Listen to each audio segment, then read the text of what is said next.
কিছুদিন আগেও ছিল অফবিট, কিন্তু আজ বাঙালির কাছে হটস্পট দারিংবাড়ি। এই ভিডিওতে থাকছে দারিংবাড়ির সুলুক সন্ধান, বিশেষ তথ্য, অজানা তথ্য, নতুনভাবে, নতুন চোখে। প্যাকেজে আসবেন নাকি পার্সোনাল ট্যুর, কোনটা সুবিধের? এখানে আসার সেরা সময় কোনটি? সকলেই আসতে পারবেন? যাতে সকলেই আসতে পারেন তারই সুলুক সন্ধান এই ভিডিওতে থাকছে। কোথায় থাকবেন, কি খাবেন, কিভাবে আসবেন, কেনাকাটি, স্ট্রিট ফুড, সবকিছুর নতুনভাবে, নতুন চোখে এই ভিডিওয় দেখতে থাকুন। কলকাতা থেকে দারিংবাড়ি যাওয়া অত্যন্ত সোজা। আজ চলে আসুন হাওড়া স্টেশন। আমরাও চলে এসেছি রাত 10টা বাজে। 11টার মধ্যে চলে এলাম নিউ বিল্ডিং 23 নম্বর প্ল্যাটফর্ম। আমাদের ট্রেন হাওড়া চেন্নাই মেল, এক রাতের জার্নি।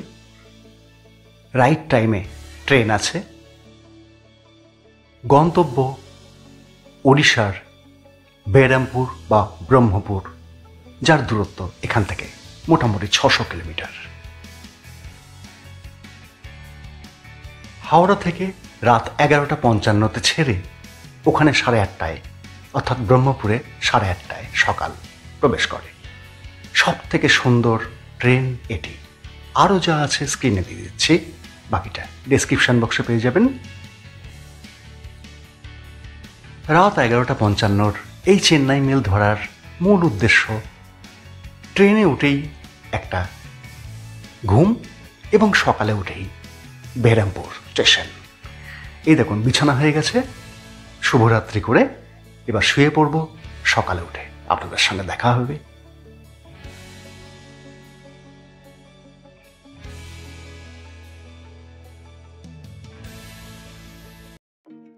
শুভ সকাল। ট্রেন ছেড়েছিল রাইট টাইমে, কিন্তু পথে 1.5 ঘন্টা দেরি করে ফেলেছে। ঘুম থেকে উঠে পড়েছি সকাল 6টায়। এখানকার এসি অ্যাটেন্ডেন্ট বন্ধুরা ডেকে দিয়েছে, কারণ তারা বলেছিলেন দৃশ্য দেখাবো। আপনারাও চেষ্টা করবেন এই যে বালুগাঁও স্টেশন, বেহরামপুরের অন্তত 1 ঘন্টা আগে উঠে পড়বেন। সিটে বসে দেখতে পারবেন চিল্কা, একদিকে উল্টো দিকে অপূর্ব পাহাড়।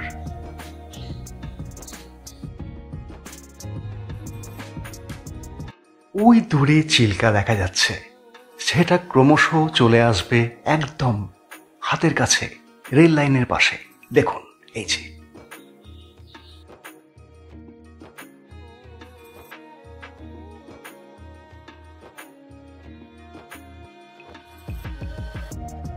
এই ভিডিওতে চেষ্টা করছি আপনাদের জন্য নতুন কিছু উপহার দেওয়ার। সেটা ট্রেন যাত্রা থেকে শুরু করে পুরো দারিংবাড়ি ট্যুরে পাবেন।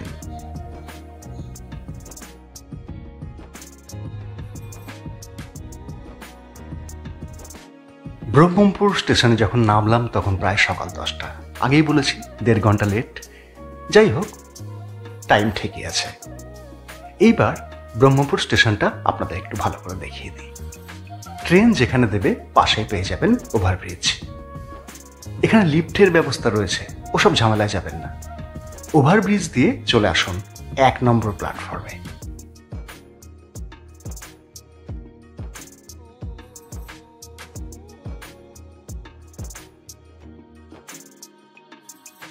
এখানে এবার একটা কাজ আছে। যদি আপনি ট্রেনে প্রাতঃকৃত্য সম্পন্ন করে ফেলেন তাহলে তো কোনো সমস্যাই নেই। না করলে এই ব্রহ্মপুর স্টেশনে সমস্ত ব্যাপারগুলো সেরে ফেলুন, তাহলে সব ব্যাপারটা ঠিকঠাক হবে। ট্রেন চলে যাচ্ছে তার গন্তব্যে, আমরা চলে যাব প্রস্থান পথে। এই যে বাহির পথ, এখান দিয়ে বেরিয়েই 1 নম্বর প্ল্যাটফর্ম, আগেই বলেছি, বেরিয়েই দেখতে পাবেন একদিকে রয়েছে অটো, অন্যদিকে রয়েছে সারি সারি গাড়ি। এইবার একটা গাড়িকে পছন্দ করে কথাবার্তা বললাম, শুনুন।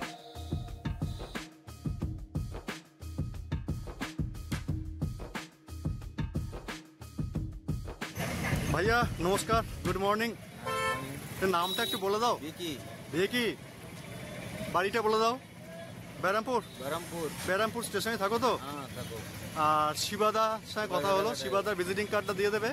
হ্যাঁ, আর তুমি দারিংবাড়ি আচ্ছা করে ঘুরিয়ে দেবে তো? কোনো অসুবিধা হবে না। শিবা বেহেরার মা তারাতারিণী ট্রাভেলসের ফোন নাম্বার দিয়ে দিলাম, আপনারা প্রয়োজনে যোগাযোগ করতে পারেন। আর এই যাত্রায় এই ভিকি ভাই আমাদের সফর সঙ্গী।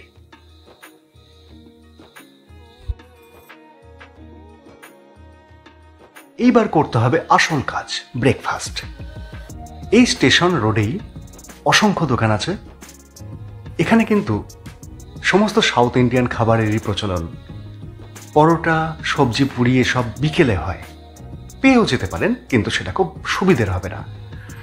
তো ভিকি ভাইয়ের কথা মতো এই প্রিন্স রেস্টুরেন্টে এলাম।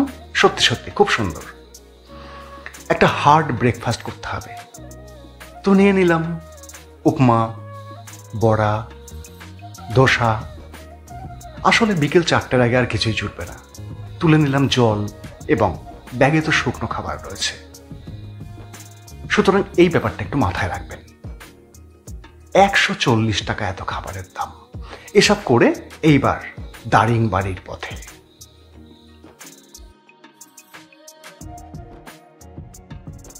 প্রথমত এবার বলে রাখি, কোনো প্যাকেজে যাচ্ছি না, একদম নিজের মতো করে ব্যবস্থা করে যাচ্ছি। সুতরাং এইভাবে ঘুরছি ভিকি ভাইয়ের পরামর্শ মতো। প্রথম গন্তব্য চলে এলাম রাস্তার ধারেই একটা অসাধারণ জায়গা।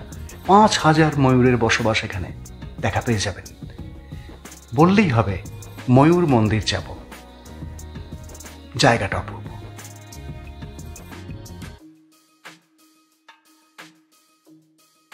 না, দারিংবাড়ি এখনো আসেনি, দেরি আছে একটু। এটা প্যাকেজেও থাকে না। ওই যে বললাম, একটু নিজের মতো করে ব্যবস্থা করছি আপনাদের জন্য, আমার জন্য, আমাদের জন্য। আবার এগিয়ে চলা। এইবার এই যে সোজা হাইওয়ে, পাহাড় দেখা যাচ্ছে দারিংবাড়ির। আমরা লেফটে টার্ন নিয়ে একটু দাঁড়ালাম। অসাধারণ এই জায়গায়। এসব প্যাকেজে থাকবে না, ইচ্ছা মতো পছন্দ মতো বেড়ানো।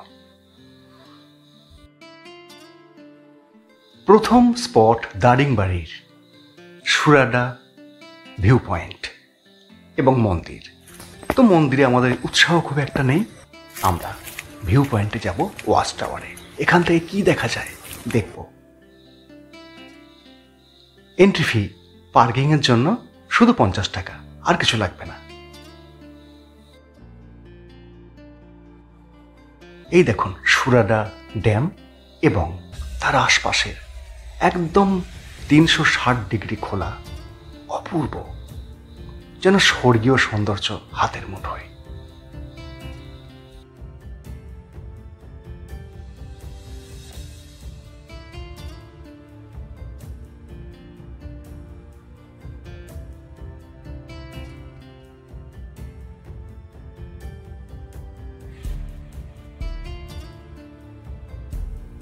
এবং নিচে দেখবেন ঋষিকুল্যা নদী। এই যে খুব সুন্দর।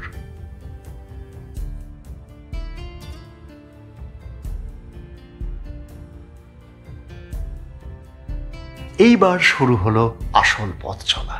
দারিংবাড়ির সৌন্দর্য কাকে বলে, একদম পরতে পরতে জড়িয়ে থাকবে প্রতি মুহূর্তে আপনার সঙ্গে। দেখতে থাকুন সবুজে মোড়া দারিংবাড়ি।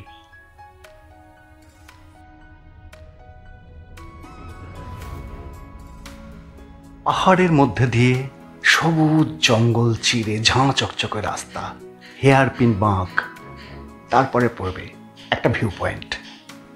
চল।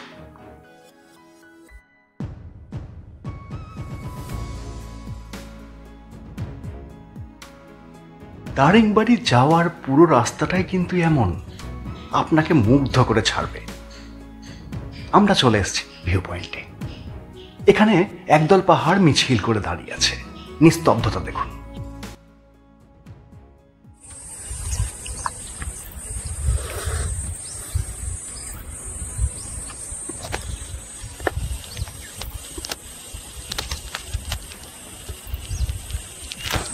এই যে ভিউ পয়েন্টটা আপনার প্যাকেজেই থাকবে, যে কোনো প্যাকেজে।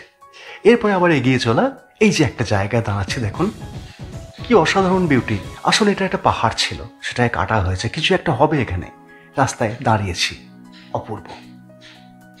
এইভাবে বেড়াচ্ছি, চলে এলাম দারিংবাড়ি। একদম দারিংবাড়ি মোড় চকে ঢুকে গেছি।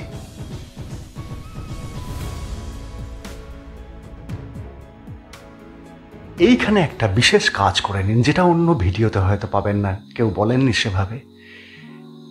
ভারত বিখ্যাত হলুদের চাষ, আদা এবং গোলমরিচ অর্গ্যানিক এখানে হয়। এই যে কাসাম বলে যে কাউন্টারটি রয়েছে, এটি একমাত্র কাউন্টার। রয়েছেন প্রভাবতী দেবী, তিনি বুঝিয়ে দিচ্ছেন সমস্ত এখান থেকে। একদম অর্গ্যানিক পিওর মশলা, বিশেষ করে হলুদ, গোলমরিচ, আদা। এই ওটা হলদি এখান থেকে নেবেন, অবশ্যই হলদিটা নেবেন। একটা গোল মির্চা। ম্যাডাম ছোটবেলা তো মহেন্দ্র খটাই। আচ্ছা, আপনি কতদিন আছেন এখানে? 99। আপনার বাড়ি? গঞ্জাম, বহরমপুর। গঞ্জাম, দারিংবাড়িতে নয়? আচ্ছা, তাহলে আপনি আসেন যান কিভাবে? By bus. By bus? একটাই তো বাস আছে। লোক ज़्यादा बस है, जाना आना करता है। কটা? এই মহেন্দ্রবাবুই হচ্ছেন এই দারিংবাড়ির এই কাউন্টারের হোতা মানুষ। অত্যন্ত মিশুকে কথা বলে ভালো লাগবে, আসবেন অবশ্যই। এইবার আমাদের হোটেলে ঢুকতে হবে। তো হোটেলটা ভিকিবাই ঠিক করে দিয়েছে, হোটেল স্নো ক্রিক। খুব পরিচিত, সকলেই জানেন। তো একবার দেখা যাক কেমন এখানে ব্যবস্থা, বিস্তারিত সব দেখিয়ে দিচ্ছি।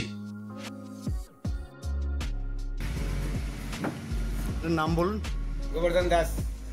কোথায় থাকেন এখানে? আজ্ঞা। দারিংবাড়িতে? আজ্ঞা। আচ্ছা, এই স্নো ক্রিক? আজ্ঞা। আচ্ছা আচ্ছা, খুব সুন্দর। গোবর্ধন বাবুর মতো মানুষের সঙ্গে আলাপ, মহেন্দ্রবাবু, প্রভাবতী দেবী মানুষের সঙ্গে আলাপ, এই যাত্রার উপরই পাওনা। যাই হোক, এই হলো রিসেপশন হোটেল দ্য স্নো ক্রিকের। Check out, check in time সকাল 11টা, সকাল 9:30। দেখুন এখন বিকেল 4টে বাজে ঘড়িতে। আমরা কিন্তু 11টার একটু আগে বেরিয়েছিলাম।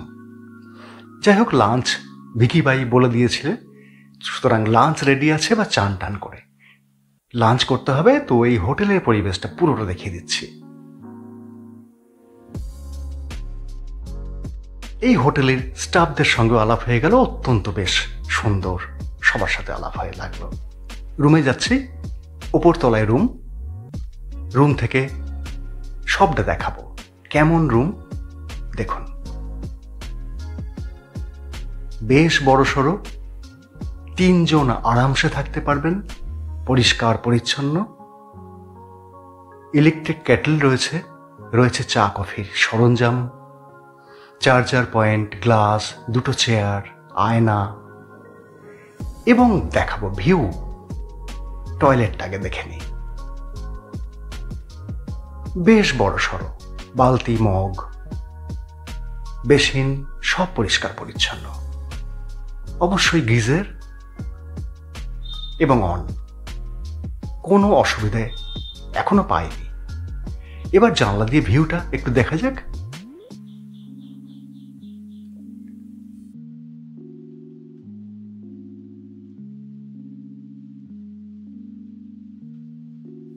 রুম থেকে রাস্তার ভিউ এবং পাহাড়ের ভিউ দুটোই পাওয়া যাবে। খুব সুন্দর লাগলো। প্রথমত জার্নিটা দুর্দান্ত লেগেছে, মনেই হচ্ছে না এত দূরে এসেছি, এতক্ষণ ধরে জার্নি করছি। হোটেল স্নো ক্রিকের ভিজিটিং কার্ড, ফোন নাম্বার সব দিয়ে দিলাম স্ক্রিনে, আপনারা প্রয়োজনে যোগাযোগ করবেন। এসে গেল লাঞ্চ, একদম মিনিমাম ডাল, শুক্তো, ভাত, পাঁপড়, একটা সবজি আর একটা দেশি মাছ এখানকার ড্যামের। কত কি খরচা হয়েছে সব বলে দিচ্ছি।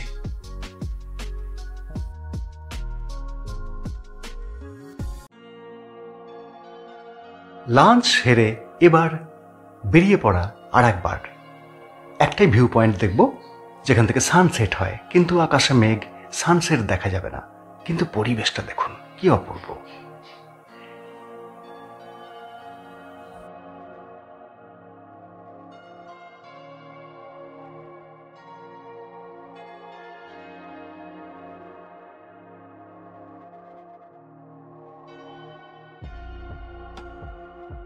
পাহাড় চূড়ায় একটা অত্যন্ত প্রাচীন জগন্নাথ মন্দির ছোট্ট রয়েছে, কেমন হয় দেখুন, ছোট্ট। এবং তার পাশেই একটা দেখুন মন্দির হচ্ছে, যা যথেষ্ট বেমানান কিন্তু এখানে। তাও এই সৌন্দর্যটা আবার মুগ্ধ করলো দারিংবাড়ির জন্য। আর বিকি বাইকে দেখুন, একদম দারুণ ছেলে, একটু আলাপ করে নেবেন, ভীষণ আনন্দে রাখছে, তুলনা হয় না। হোটেলে ফিরে স্ন্যাক্স হিসাবে চিকেন পকোড়া চেয়েছিলাম, তারা বানিয়ে দিয়েছেন, স্বাদ মোটামুটি। হোটেলের মেনু কার্ডটাও দিয়ে দিলাম, দেখুন প্রাইস একদম রিজনেবল এই জায়গায়। ডিনারের ইচ্ছা ছিল না, তবুও দাদাদের অনুরোধে একটু রুটি তরকা, ব্যাস এটা খেয়ে একটা দারুণ ঘুম। তারপর সকালে হোটেল স্নোকিককে টাটা বাই বাই জানিয়ে আবার আসবো বলে চলে এলাম ব্রেকফাস্ট করতে। একদম মোড়ের মাথায় লোকাল ফুড, একবার টেস্ট করে দেখবেন এই গণেশদা। আজ সকালের প্রথম গন্তব্য এমো পার্ক। মোটেও ঢুকবো না, কারণ দারিংবাড়িতে এসে এই ধরনের এমো পার্ক, ডিয়ার পার্ক, নানান রকম পার্ক দেখবো না, এগুলো স্কিপ করলাম। আমরা চলেছি অরিজিনাল দারিংবাড়ির খোঁজে, যেটার নাম লাভার্স পয়েন্ট। অসাধারণ একটা জায়গা, অবশ্যই এখানে আসবেন, সকলে আসতে পারবেন। দেখুন একটা নামকরা ওয়াটারফলকে কেন্দ্র করে এই লাভার্স পয়েন্ট। জায়গাটা এত সুন্দর, সত্যি প্রেম করার মতো, প্রেমে পড়ার মতো। এই পাহাড়ি জনজাতির মানুষের দেখা পাওয়া যায়।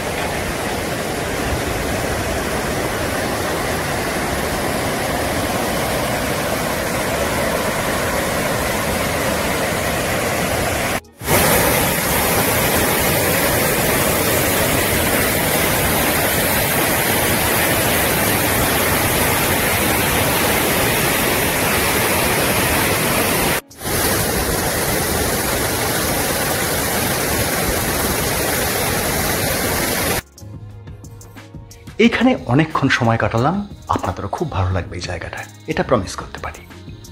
তারপর আবার চললাম এই রাস্তা ধরে। এই রাস্তার যাত্রাটাই এত সুন্দর লাগছে। এই পয়েন্টটায় দাঁড়ালাম, এটা কিন্তু প্যাকেজে থাকবে না, কেউ দাঁড়ান না, দাঁড়ালাম। অসাধারণ একটা ভিউ পয়েন্ট, এটা কিন্তু আগে কেউ দেখাননি।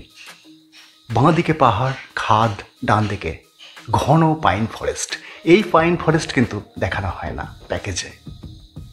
এটা লাভার্স পয়েন্ট থেকে ফেরার সময় হিল ভিউ পার্কের আগে অবশ্যই দেখবেন। সেইভাবেই দারিংবাড়িকে এক্সপ্লোর করছি। এরপরে যদি আসেন অবশ্যই একবার ট্রাই করবেন এইভাবে। কিছু টিপস দেখুন, দারিংবাড়িকে উপলব্ধি করতে হবে, ফিল করতে হবে, তার অপূর্ব সৌন্দর্যকে চুষে নিতে হবে। এখানে কিন্তু বাচ্চাদের নিয়ে আসবেন না, সপরিবার আসুন। যেমন একটা পার্ক দেখিয়ে দিচ্ছে, হিল ভিউ পার্ক। এই পার্ক থেকে একটা ভিউ পাওয়া যায়, সেটা কেমন দেখে নিন। এরকম ভিউ কিন্তু রাস্তায় অসংখ্য পাওয়া যায়, সুতরাং এগুলোকে স্কিপ করুন। 10 টাকা টিকিট মাত্র, আসতে পারেন। যেমন ধরুন এর পরের গন্তব্য পরপর দেখাচ্ছে কফি বাগান, গোলমরিচ বাগান। এটা একবার আসতে পারেন এই জন্য যারা কফি দেখেননি, গোলমরিচ দেখেননি, অত্যন্ত ভালো লাগবে। এখান থেকে কেনাকাটিও করতে পারবেন। সুতরাং এখানে মিনিট 10 সময় কাটান, তার বেশি নয়। কোনো গাছে হাত দেবেন না, এখানকার দাদারাই দেখিয়ে দেবেন। এই গোলমরিচ কাঁচা দেখাচ্ছেন, কফি এই যে রয়েছে এখনো কাঁচা, ডিসেম্বর মাসে টকটকে লাল হয়ে পাকবে। এইগুলো দেখার জন্য 10 মিনিট 15 মিনিট। টেবিলে রয়েছে গোলমরিচ, গুঁড়ো কফি, কফির বীজ এবং রোস্টেড কফি। একটু কেনাকাটি করলাম। এরপরের গন্তব্য পাইন ফরেস্ট। এখানেও কিন্তু ঢুকে সময় নষ্ট করলাম না, স্কিপ করলাম।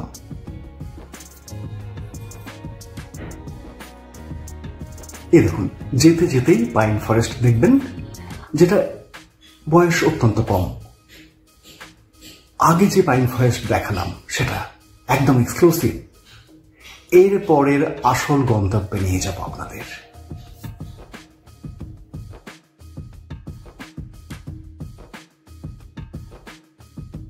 এই দেখুন, এই যে রাস্তার এই জার্নি, এই রাস্তার মধ্যেই পড়বে একদম বাঁদিকে এমন একটা ভিউ পয়েন্ট। ওই রাস্তা দিয়ে আমরা এসেছি, ওই যে নিচে এমন 5 মিনিটের জন্য দাঁড়ান, তারপর চলুন। এই যে এখানকার জনজাতি মহিলা, তারাই এখানকার দেখভাল করেন। একটা ওয়াটারফলে যাব, 50 টাকা পার্কিং ফি, কোনো জনপ্রতি ফি নেই। এই দেখুন কি সুন্দর সরল হাসি, এগুলোই ভালো লাগবে। আর এই যে একটু রাস্তা ওয়াটারফল যাওয়ার, এইটুকু একটুখানি মোড়া মেল, সেটাও সুন্দর। এই একমাত্র ওয়াটারফল যেটা 100টা সিঁড়ি আছে চওড়া চওড়া, সকলে নামতে পারবেন ধীরে সুস্থে, কিন্তু অপূর্ব তার বিউটি। মৃদু মন্দা ওয়াটারফল।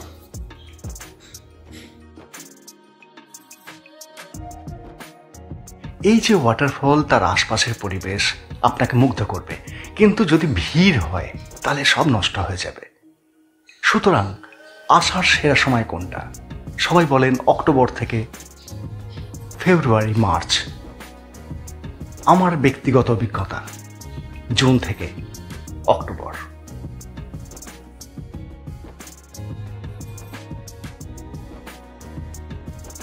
না, মোটেও ঠিক বললাম না। এই দেখুন মেঘেদের উড়াউড়ি, মাটি দিয়ে ঘেঁষে যাচ্ছে মেঘ। দারিংবাড়ি সবসময় চমকিত করবে আপনাকে, অদ্ভুত। বিশেষ কোনো মাস নয়, সারা বছরের জন্য দারিংবাড়ি অসাধারণ। রাস্তার ধারেই পড়বে এই অসাধারণ জিগজ্যাগ ভিউ পয়েন্ট। এটা কিন্তু আপনাকে কোথাও যেতে হবে না, একসঙ্গে চারখানা রাস্তা দেখতে পারবেন, যে রাস্তা দিয়ে আমরা এসেছিলাম। আর অসাধারণ বিউটি দেখুন রাস্তার ধারেই।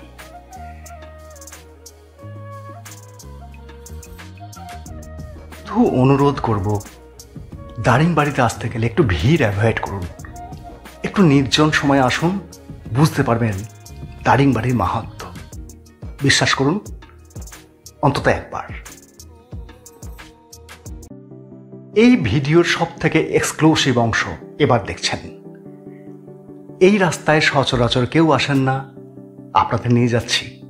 পুরোটা জঙ্গল, ঘন জঙ্গল, অসাধারণ একটা জায়গা। এসে গেছি একটা ভিউ পয়েন্ট, এমন ভিউ পয়েন্ট যেটা উড়িষ্যা মনে হবে না, মনে হবে তামিলনাড়ু, কেরল। দেখুন আগে জায়গাটার নাম বলছি।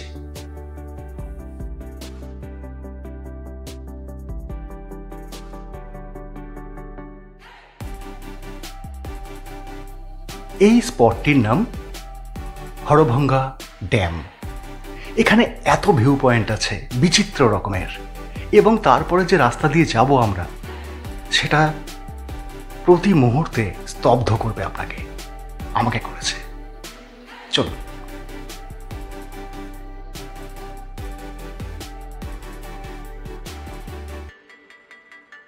এই যে ট্যুরটা করছি, প্রথম 1 রাত 2 দিনের, তার মধ্যে দারিংবাড়ির রূপরস গন্ধকে চুষে নিয়েছি। অকারণ কোনো জায়গায় গিয়ে সময় নষ্ট করিনি, শুধু এই জঙ্গল, এই পাহাড়, তাকে চুবিয়ে নিয়েছি নিজেকে। দেখুন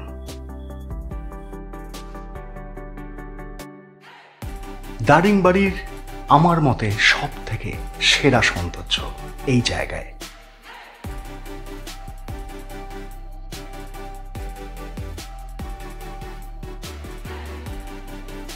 যাই হোক, এবার বলি, প্যাকেজ ট্যুর করলে, যে কোনো আপনার পছন্দের হোটেল থেকে করলে তারা করে দেবেন। আমরা যেমন পার্সোনাল ট্যুর করছি, সেই পার্সোনাল ট্যুরের মজা কিন্তু ঠিক এইরকম। দেখুন এই যে ঘন জঙ্গল, সুন্দর ঝাঁ চকচকে রাস্তা, এটা ডুয়ার্সে পাওয়া যায় না, অন্য কোথাও পাওয়া যায় না। এই রাস্তায় লুটোপুটি খেতে ইচ্ছা হয়, তাই করেছি।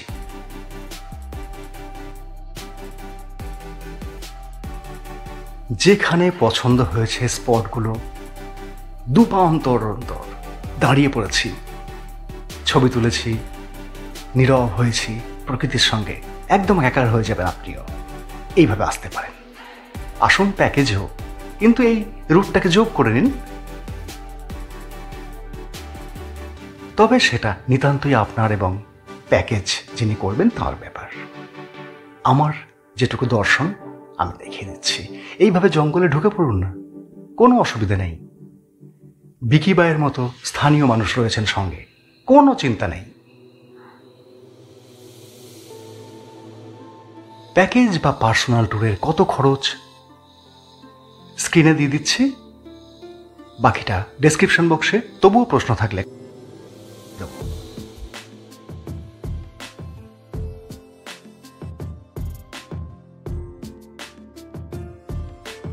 এই রাস্তার শেষ পয়েন্ট হলো তপ্তপানি। এখানে যেতে পারেন। আমরা যেমন বক্রেশ্বর দেখেছি বা নানান জায়গায়, আমরা এটা স্কিপ করলাম, আপনাদের দেখিয়ে দিলাম। এরপরেই পাহাড় শেষ হয়ে যাবে। আমরা বিদায় নেব, বিকি বাইকে বিদায় জানাবো। তারপরেও প্রায় 1.5 ঘন্টা বেরামপুর স্টেশন।